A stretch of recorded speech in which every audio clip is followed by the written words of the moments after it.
O Brasil tem hoje cerca de 50 milhões de consumidores inadimplentes. E agora, no início do ano, muitos ainda têm várias dívidas para quitar, contas que são típicas desta época, como o IPVA, o IPTU, gastos com material escolar, entre outros.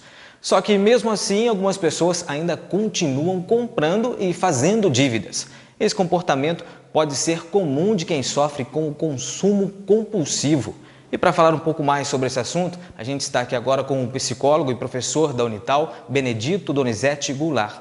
Professor, primeiro eu queria te perguntar como é que a gente caracteriza o consumo compulsivo, né? De tempos para cá, numa sociedade de consumo, né, e numa sociedade produtiva, a ideia de necessidade e de desejo ela foi rompida, porque os desejos são representações psicológicas que nós criamos das nossas necessidades. Nós somos bombardeados cotidianamente em função de uma necessidade do mercado que nós sejamos apenas consumidores. E aí quando ele se dá conta que aquele objeto não se vincula a nenhuma necessidade, mas simplesmente no consumo pelo consumo e não para satisfazer uma necessidade, você tem aí um elemento, um comportamento neurótico. Então, basicamente, essa é a ideia geral porque quando a gente trata dessa questão do que seja a compulsão, né? Professor, existe tratamento para quem apresenta o consumo compulsivo? De modo geral, assim, é um sentimento de ansiedade,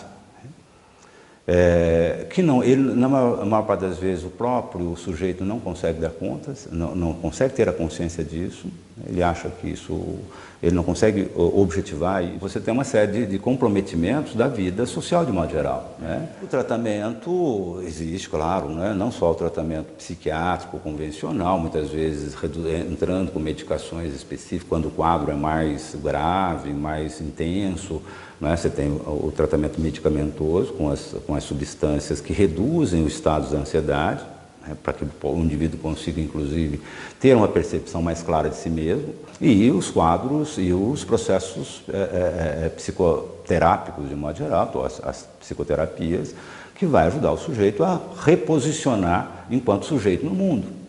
Então, o tratamento é um processo demorado, no sentido da procura por uma psicoterapia, que muitas vezes você tem que fazer uma psicoterapia conciliada com uma terapêutica farmacológica, né, que é o uso de medicações específicas.